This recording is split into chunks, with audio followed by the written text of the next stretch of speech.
Hello and welcome back to the Swine Disease Reporting System. This is report number 96. My name is Sajjan Kumar here at the SDRS studio.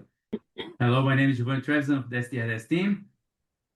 Hello, Daniel Linhares, also with the SDRS team. Hello, Wille, also at the SDRS team. And today we are pleased to welcome Dr. Corrine Fruge. Dr. Fruge received her bachelor's in animal science in 2013 from Iowa State University. And in 2017, she received her DVM degree from the University of Illinois Urbana-Champaign. She lives in Arnold, Nebraska with her husband and two kids. And she has been working for Maschhoffs over 80 years as a herd veterinarian. Welcome to the SDRS podcast, Dr. Fruge. Thank you for having me this morning. It's a pleasure to have you here in the podcast, Dr. Fruge. As usually, we're going to start with some updates of what is the trends of pathogens detected in the swine industry that we see in the SDRS. So, Wayne, would you mind walk us through what you have seen for PRRS virus? Yes, sure, Doc. So let's start with PRRS. So in January, about 27% of cases tested for PRRS positive, which is basically the same as in December.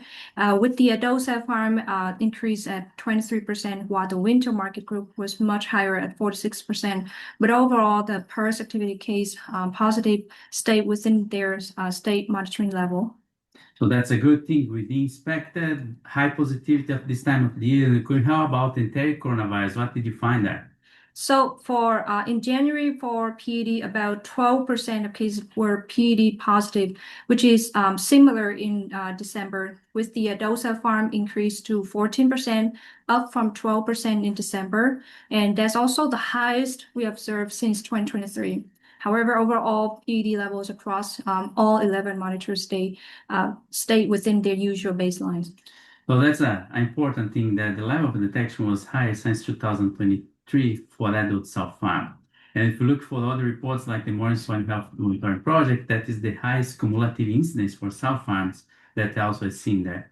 One thing that comes from the SDRS that is very interesting to see is positivity in facility really skyrocketed in October, meaning after that we had this high activity going on in the adult cell farm. So some potential thing to watch there. What about mycoplasma? Any updates there? So for mycoplasma pneumonia, about 11% case positive for this pathogen, which is a moderate drop from December with 16%, but overall the activity for state monitoring stayed within their baselines. Anything related to influenza? So influenza, in January, the numbers really stood out, and this caught our attention because January activity in 2024 and 2025 was much lower than what we're seeing in 2026. So we saw a really sharp increase with the winter market positivity reaching 42%, up from 30% in December, and also the highest level we recorded since 2021. For the adult cell farms, we also increased at 26%, up from 18% in December, which also the highest level we've seen since 2023. So something to watch there is influenza, how it's behaving there. And as usually, any new update on the SDRS, new developments coming through there? So in this month, the SDRS is pleased to launch the disease index. So this disease index is a new tool we developed to help summarize diagnostic activity for endemic swine pathogens in the U.S. We should use in confirmed tissue diagnostic cases from ISU VDL, and it's based on more than 76,000 tissue cases from 2020 to 2025, covering up to 81 different etiologies. And the disease index brings about four pieces of information. First, how often a pathogen is diagnosed. Second, how often it shows up with other pathogens. Third, how many statistical alarm it triggers. And lastly would be how many states reported. So the final score would range from 0.01 to 1, with higher index value, meaning more activity. So just giving you guys some update for 2025, the top 10 pathogens leading were PRRS with 0.9, then Streptococcus suis at 0.7, followed by Pasteurella multocida at 0.47, Mycoplasma hyalinus at 0.46. After that, we've got influenza A virus and E. coli both at 0.45, and PCV2 and Grasserella PRRSV both at 0.44. After that, we got rotavirus 0.39, and the last in the list would be Trupperella pyogenes at 0.37. And the good news is that the producers now can access to the disease index dashboard that is available on the SDRS website. Right, that's exciting. And then, so with that new tool, can't wait to help Dr. Fruge. How does she, if she could contribute with her own thoughts and perspectives on the PRRS virus itself, right? It's going to be the leading pathogen in that index. And so, Dr. Fruge, if you could share with us what you see, what you're seeing and hearing from the field in terms of PRRS activity from your standpoint. Sure. I'll knock on some wood here, but when speaking about PRRS activity in our Maschhoff, Nebraska and Wyoming herds, it's actually been very quiet. So Nebraska, it's been 4 to 5 years, and Wyoming about 3 years post-break. So again, knock on some wood. But in December and January, it has been, I guess, say this with, I guess in relativity, but it's been fairly quiet for our Iowa, Illinois weaner market system compared to previous seasons. But we are anticipating a bigger jump here in February, just based on others reporting and feedback. Specifically in Iowa, our PRRS continues to be a concern for our team. When we think about the strains or variants, we're most often seeing the lineage 1C5s or L1C5s. But when it comes to severity, those L1C2s are most severe in presentation, morbidity, mortality. Our weaner market breaks, most often occurring in our late nursery and early finishing phase, though we have found some younger or hitting younger. But in general, despite the strain we find or sequence, the younger the pig that we find that break in, the more severe those clinical signs tend to be. Unfortunate to note, though, we have had some PRRS activity in our sow herds, more specifically in our Illinois region. But overall, we are waiting for essentially the amp up of PRRS in our weaner market system. You know, I was looking at the report here, and those variants you mentioned, the 1C.5.32, they are the most predominantly detected here in the database for those two overall and for those two regions you mentioned, right? Iowa and Illinois. So that goes in line with what we've seen in the report from other systems as well. So with that, when talked about the spike in influenza, and we know that influenza and PRRS are like besties, right? One potentiates the other one. So what are you seeing, and what are your thoughts and recommendations and approach for those two? Sure. So we also have seen increases in our influenza positives in some of our downstream testing. I could say that in some of the weaner market sites that are tested but don't actually come back PRRS positive, we're finding that those are testing influenza positive. And most notably, when we have those lateral flu breaks in weaner market, they tend to be fairly hard hitting, but we do see recovery within about 4 to 5 days. But could say those two lumped together would be increasing some of that mortality, morbidity we see on site. Overall, in a general sense, across our system, we don't necessarily have a standardized way we look at dealing with influenza. We have utilized a number of different strategies in the past when it comes to the virus, but most often would have been used as a seasonal herd vaccination with an autogenous product based on what those area strains or endemic strains to those herds are. But for my experience in particular, I think using that approach has decreased some of the negative impacts we see on the sow, but doesn't necessarily completely negate clinical signs in our newly placed weans. And I could also mention that based on potentially perceived pressure or clinical concerns, some of our herds have elected to use quarterly boosters. I would say that that's not necessarily in place today, but we have used that in the past. But flu management for our team continues to be a difficult conversation as we have some trouble putting ROI to certain management strategies.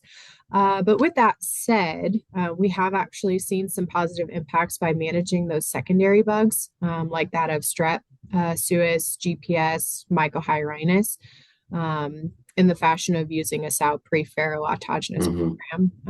And we've had that in place for about 2 to 3 years. So I guess when you think of influenza and managing some of those secondary effects, that's what's worked for us. Thank you, Dr. Fruge, for explaining those things for us about PRRS virus. But as we saw, PED, there is this high activity that going on until the end of the 2025 and now the beginning of 2026. So when you think about PED in sow farms, what has you identified as risk factors affecting for PED activity in breeding herds, and what practices have you observed that can and characteristics that help reduce the severity of the spread of PED inside of the production system? Sure. Again, I'll knock on some wood. I wish I wasn't so superstitious when it comes to disease breaks, but I know I'm not the only one out there. We, as a system, haven't experienced increases in our sow PED breaks, but in the past, when I think about looking at the severity of those breaks, dependent on last break date and if it was original strain of PED versus the variant. But the other pieces that I think about when we try to reduce spread or minimize the severity on farm is just the timeliness of our team's response. When we pull those triggers so that we can put barriers in place, I think about when we look at where those pigs are going to place into the nursery location-wise, and then kind of, I guess, separating our live haul assets and feed trucks to minimize movement of that virus to other sites. I think those are some of the measures we look at, I guess, when it comes to the severity. That's, as you mentioned, minimize the impact and PED in the farms. There is this discussion about establishing a PED elimination endeavor in the swine industry. And with this recent activity that's going on there of PED, how do you think this can influence or help expedite that process about in terms of structure PED elimination program?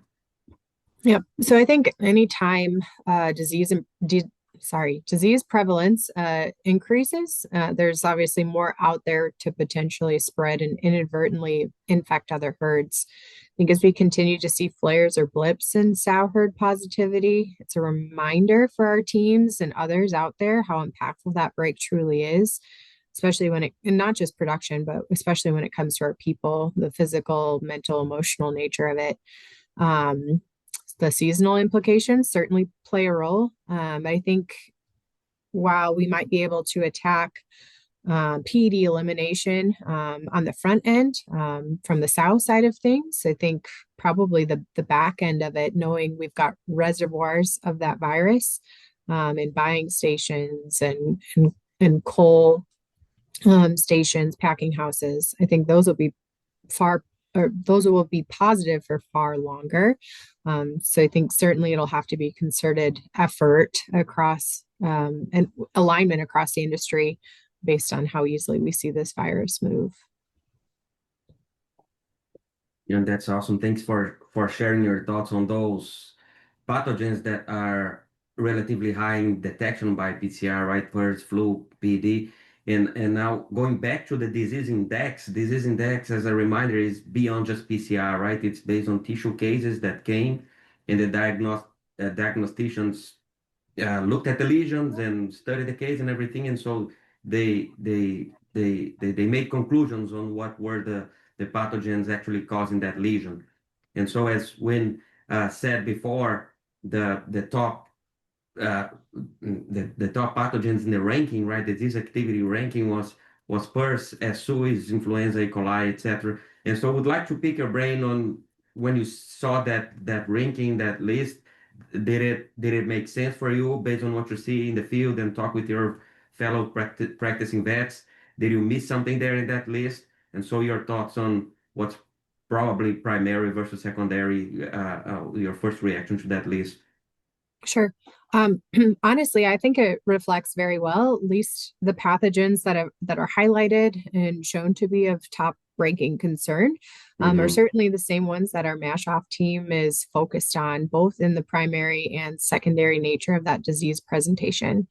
Like I mentioned, we've put a lot of focus in our sow pre-farrow autogenous vaccine program to minimize impacts of those bugs like streps, GPS, mycohyrhinus, and then even when it comes to the enterics like your rotavirus and E. coli's.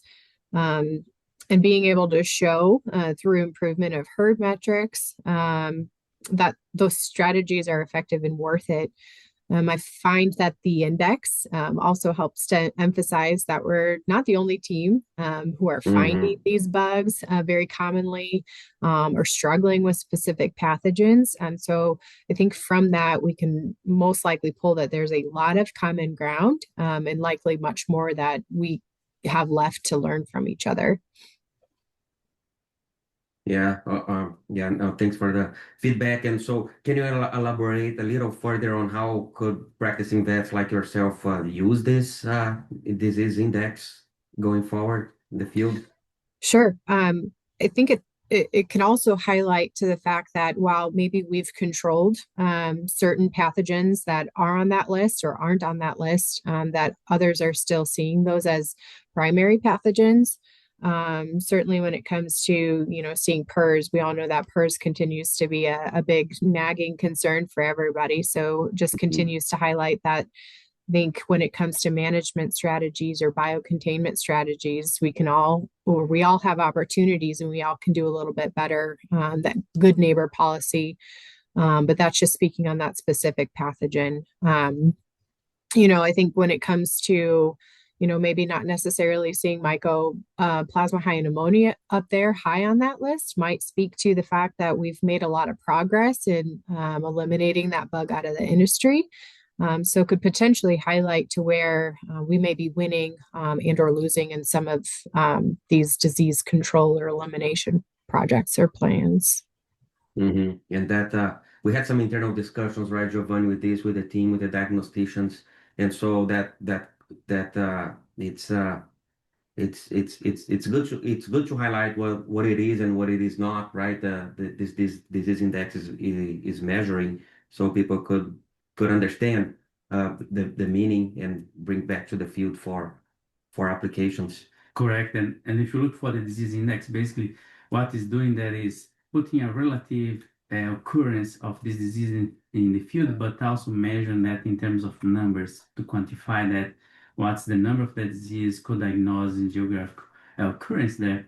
And you have all this applicability Dr. Fruge mentioned there, but helps us to position the industry to define strategies. As example, what would be a national strategy for disease prevention or disease that needs to go forward in terms of advancing either prevention or control, elimination, or even developing immunological tools for some disease that's out there. So it puts us in that perspective, and the beauty of that is that now you have a way to keep that updated and monitoring this information in a way prospective there. And that's a foundation information that can be further used for developing disease matrix. As example, the Swine Health Information Center has this disease matrix for swine bacterial and virus disease, and this could be plugged in as a source of information that could be used to support those prioritization that for which disease has the more clinical impact, but also economical relevance in that way there. And as you mentioned there, Daniel, there is some primary and secondary pathogens that are listed there, and that's part of the diagnostic process that you see those occurring that during this disease evaluation by diagnostician. They do report that, they measure those things and assign those DX codes, and we are able to capture this DX matrix. But that becomes now a tool, hey, we have all those things listed. What is the primary pathogen? What's the secondary pathogen? That's a further discussion that needs to have and can be take over this type of discussion, because it ignites that, as example, Torpella pyogenes is mostly a secondary pathogen, but as seen and is reported along with some primary, it's also registered that, and so there is a way to also measure what is that frequency there of this occurrence, relative occurrence there. And another thing that is listed is based on tissue diagnosis, not necessarily that is going to incorporate those scenarios where veterinarians submit samples for diseases that are detected by PCR. As in, you can comment on that for PED, then if you think about that, we don't have many tissues submit for diagnosis, but it has PCR detection. If you look for that, why do you think PED is not in the rank there so high, even if we have so many outbreaks in sow farms? It's another artifact of this disease, right? What it is and what it is not. So gotta remember, if you ask Dr. Fruge, for example, how do you diagnose PED? PED is one of those that maybe just a PCR is enough, right? You see that explosive diarrhea, you know the disease, and there's a PCR positive, low CT, it's good enough. So if there is no tissue, there will be no diagnostic code. So the long story short, right? PED is not going to be high in the list. Does it mean PD is not important? That's not active? No, right?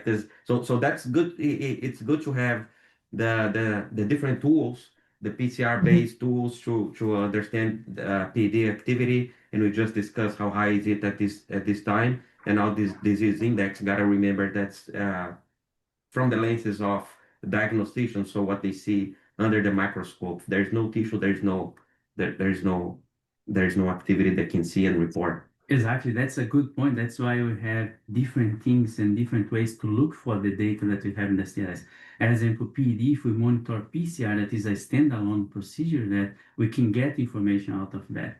Now we have the about what's the activity of PED, what is happening, how it's increasing. But now that we have also the tissue diagnosis index, we can also get information out of the confirmed tissue diagnosis. Both system has its nuance of what's the strengths and weakness of each one. So we need to understand how they occur, and then we can make a better usage of that data and apply the information. So it's a new tool that we are bringing on board of the SDRS, and is available for usage by the swine industry there. No, with that, Dr. Fruge, any additional closing thoughts for this month, for what you see, for based on disease activity or based on what our discussion today? Yeah, I think Anything else you want? I'll just add that, as going back to the PRRS conversation, as that that virus continues to be an issue for our team members. I think we really, just focusing on how we can improve pig health, and just even working with our production partner teams. Our group's been spending a lot of time looking at the biosecurity and biocontainment strategies, and specifically wean market. So putting out a biosecurity plan where we're talking with those team members on how to emphasize the small improvements, small wins can really help lead to some big impacts when it comes to minimizing or limiting disease. So, it's been a tricky season, but with your help and putting out some disease alerts, I do think it helps bring our teams more transparency and more awareness to what's happening out there in the regions and the industry. So definitely more transparency has been beneficial for us. So thank you. Yeah, like you said, a lot of disease activity, and it's important to keep talking about biosecurity. And I like it when you said also biocontainment. Gotta remind about the importance of biocontainment when you see that activity as high as we are seeing right now in win to finish market, right? Win to finish kind of pigs. What can we do, and what should we be doing to minimize that spread back to neighboring sites or sow herds or any other type of sites, right? And with that, we wrap up another interesting episode of SDRS podcast. And we thank you, Dr. Fruge, for joining us and sharing her insights and knowledge on various swine diseases. Thank you, Dr. Fruge, for joining us. Thank you. Thank you. Thank you.